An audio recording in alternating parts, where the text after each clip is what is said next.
السلام علیکم، میری کہانی سننے والوں کو محبت اور دعا۔ یہ کہانی کراچی کے کسی علاقے کی ہے۔ ہانیہ لڑکی کا واقعہ ہے۔ کہانی سننے والے لوگ آیت الکرسی پڑھ لیں، کمرے کی لائٹس آف کر لیں، کانوں میں ہینڈ فری لگا لیں، اپنی ساری سوچ کو کہانی کی طرف کر لیں۔ یہ 2005 کا سچا واقعہ ہے۔ کہانی شروع کرنے سے پہلے میں آپ سے ایک چھوٹی سی درخواست کرتی ہوں کہ میرے ویڈیو کو لائک اور چینل کو سبسکرائب کر لیں۔ شادی والے گھر کی بھوتیا کہانی۔ ہوائی چیز کا سایہ۔ کراچی کے ایک علاقے میں ایک شاندار شادی ہو رہی تھی۔ پورا گھر روشنیوں سے جگمگا رہا تھا۔ ڈھول، تاشے، ہنسی کے قہقہے، مہمانوں کی چہل پہل۔ دلہن کی حویلی بہت پرانی تھی۔ یہ دلہن کے گھر والے شادی کے لیے یہ پرانی حویلی کرائے پر لی تھی۔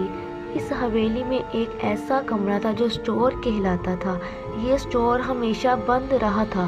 شادی سے پہلے دلہن اس اسٹور میں چلی گئی۔ اسٹور میں بہت گرد غبار، بہت ڈسٹ، اندھیرا تھا۔ ایسے محسوس ہوتا تھا جیسے کوئی اسٹور میں کبھی نہیں آیا تھا۔ اسٹور میں کوئی لائٹس نہیں لگی تھیں۔ اس ہوائی چیز نے دلہن پر اپنا سایہ کر دیا۔ دلہن کو نہیں پتا تھا کہ اس پر کسی ہوائی چیز کا سایہ ہے۔ دلہن کے گھر والے بھی اس بات سے بہت انجان تھے۔ دلہن کی شادی سے 2 دن پہلے عجیب واقعات ہونے شروع ہو گئے۔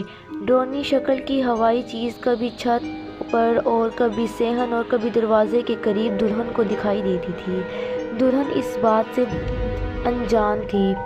دلہن ڈرتی ڈرتی اس سے قریب جاتی اور وہ ہوائی چیز دکھائی دیتی۔ دلہن گھبرا کر بھاگ کر اپنے کمرے میں جاتی اور دروازے کو اندر سے لاک کر لیتی۔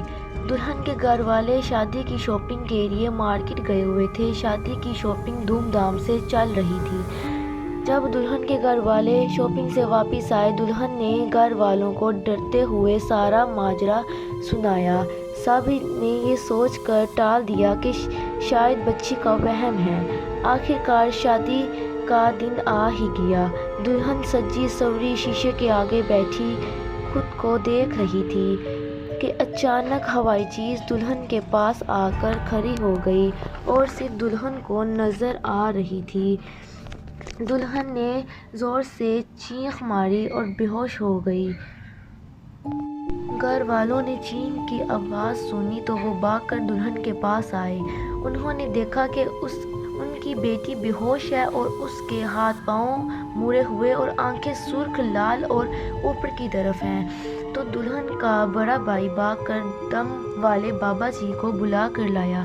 بابا جی نے اپنی آنکھیں بند کر کر حساب لگایا۔ بابا جی نے محسوس کیا کہ اس حویلی میں ایک بری ہوائی چیز کا سایہ ہے۔ بابا جی نے پھر دلہن کو دیکھا اور بولے کہ اس بیٹی پر بہت بری ہوائی چیز کا سایہ ہے۔ یہ بات سن کر سب گھر والوں کے رونگٹے کھڑے ہو گئے۔ پھر بابا جی نے دلہن پر قرآنی آیات کا دم کیا اور اس ہوائی چیز کو اپنے قابو میں کیا اور دلہن ٹھیک ہو گئی۔ سب خوش ہو گئے۔ لڑکی کا نکاح ہو گیا۔ اس حویلی میں دوبارہ سے خوشیاں لوٹ آئیں اور دلہن اپنی ہنسی خوشی زندگی گزارنے لگی۔ اگر یہ ویڈیو پسند آئی ہو تو اپنا اظہار کمنٹ باکس میں کریں۔